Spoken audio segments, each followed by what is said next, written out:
বিসমিল্লাহির রহমানির রহিম। আজকে আমরা দ্বিতীয় ধাপ পড়ব। দেখো, প্রথমত নিজের মাইন্ডটাকে সেট করো যে আমি শিখবই। সবাই যদি সব রকম শিখতে পারে, আমি কেন পারবো না? এটা আমাদের ভিতরে আনতে হবে প্রথমত। তো এসো, খুব সহজে আমি তোমাদেরকে শেখাচ্ছি। তোমরা লক্ষ্য করো, লক্ষ্য করো। আমি যেটা দাগ দিচ্ছি, দেখো এই যে অক্ষরটা, সে অক্ষরটা তোমাদেরকে দাঁড়াও দেখাচ্ছি। হ্যাঁ, স্ক্রিনের দিকেই তোমরা লক্ষ্য করো। দেখো, আমি একটা চিহ্ন দিলাম যেখানে, ওটা হচ্ছে কি জা। হ্যাঁ, জা, জা, ঠিক আছে। আচ্ছা, এর পরের অক্ষরটা দেখো, যেটা দাগ দিচ্ছি। হ্যাঁ, এটা হচ্ছে কি সিন, এটা সিন। আচ্ছা, এটা আরেকটা এর পাশের যেটা দেখো, এর পাশে হচ্ছে কি, এই যে দাগ দিলাম, এটা হচ্ছে কি শিন। এটা সামনে থেকে সিন, এটা হচ্ছে কি সামনে থেকে সিন, আর এইটা হচ্ছে কি শিন। এটা যেমন জিমটা যেমন পড়েছিলাম, ঠিক তেমনই দুটো মাড়ির দাঁত দিয়ে চেপে শিন। আচ্ছা, তারপরের অক্ষরটা দেখো, এটা হচ্ছে কি সদ, সদ। আচ্ছা, তারপরের অক্ষরটা দেখো বদ, বদ, ঠিক আছে। হ্যাঁ, তারপরের অক্ষরটা দেখো, এটা হচ্ছে কি ত। সিম্পল, কোনো কষ্টর সাথে পড়ার দরকার নেই। একদম সিম্পল করে যদি সহজভাবে আমরা পড়ব, তাহলে দেখবে আমাদের নিজের মধ্যে আয়ত্তে চলে আসবে। আর এই অক্ষরগুলোকে যদি আমরা, এই হরফগুলোকে যদি আমরা নিজের মধ্যে আয়ত্ত আনতে পারি, তাহলে আমরা আস্তে আস্তে কোরআন শরীফ শব্দগুলো পড়তে পারবো। এরপরে আমরা আস্তে আস্তে গোটা কোরআন শরীফ ইনশাল্লাহ আমরা শেষ করতে পারবো।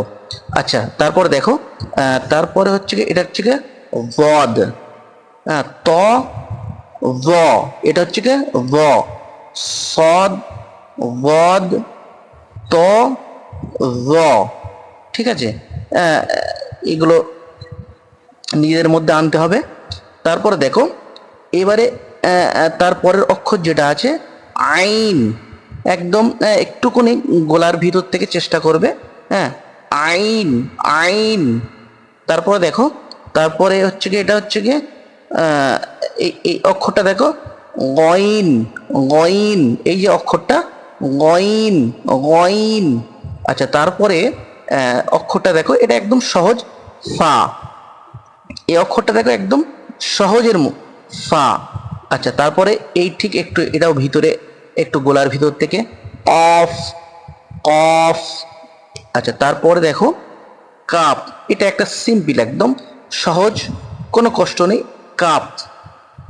আচ্ছা, লাম, এটাও একদম নর্মাল, লাম, মিম, নুন, এগুলো একদম নর্মাল, মানে হালকা করে যেমন উচ্চারণ করলেই এসে যাবে। এটা দেখো ওয়াও, এটা একটু এরকম ওয়াও, ওয়াও।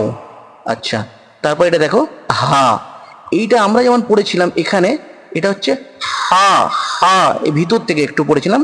আর এটা কিন্তু একদম নর্মাল, এটা একদম সহজ হা, ভারী করে হা, কোনো ভিতর থেকে আনার চেষ্টা করার দরকার নেই। আচ্ছা, তারপর দেখো লাম, এটা হচ্ছে কি লাম, লাম আলিফ, এই যে আমরা এটা পড়েছিলাম লাম, আর এই লামের সাথে একটা আলিফ যুক্ত রয়েছে, এটা লাম আলিফ। এটা পরবর্তীকালে আস্তে আস্তে যখন যাব আমরা, একটা অক্ষরের সাথে আর একটা অক্ষর যখন জুড়বো, তখন দেখতে পারবে। যাক, এখানে এটা দেখে রাখো। আচ্ছা, এর পরের অক্ষরটা দেখো হামজা, এখানে হালকা ঝাটকা মারবে, হামজা, হামজা। আচ্ছা, তারপর দেখো এটা হচ্ছে ইয়া, এটা একদম মানে সহজ ইয়া। তো আমরা আরেকবার প্রথম থেকে আমরা একবার দেখে নিই, তাহলে বুঝতে পারবো।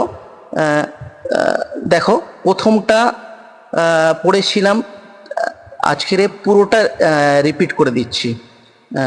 দেখো আলিফ, একদম সহজ। বা, সহজ একদম। তা,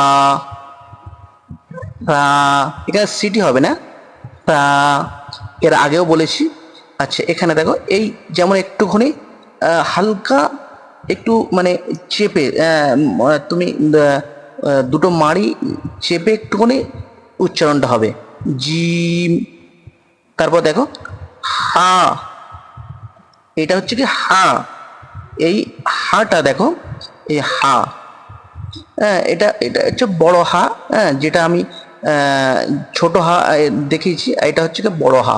হ্যাঁ, হা মানে আমাদের অক্ষরগুলোকে চিনতে হবে। এই যে হরফ, এগুলোকে বাংলায় অক্ষর বলে আর অ্যারাবিকে হরফ বলে। তাহলে এই হরফগুলোকে আমাদের প্রথমত চিনতে হবে। যাক, তাহলে হা, এটা হচ্ছে কি খ, তারপরে দাল, দাল, র। আচ্ছা, তারপরে দেখো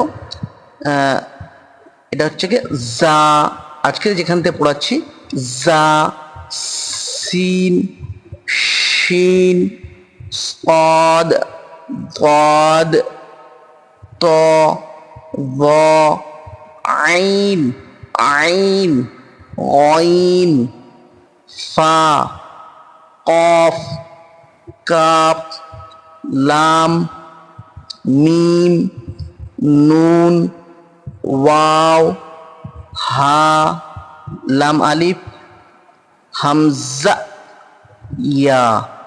দেখো আমরা যদি এভাবে সহজ করে আস্তে আস্তে আস্তে আস্তে যদি আমরা নিজেদের মধ্যে আয়ত্ত নিতে, মানে এই অক্ষর হরফগুলোকে নিজেদের মধ্যে আমরা আয়ত্ত করতে পারি, তাহলে কিন্তু আমাদের কোরআন সহিভাবে, শুদ্ধভাবে, সরলভাবে আমরা পড়তে পারবো। একটু নিজেদের মধ্যে আগ্রহ আনতে হবে।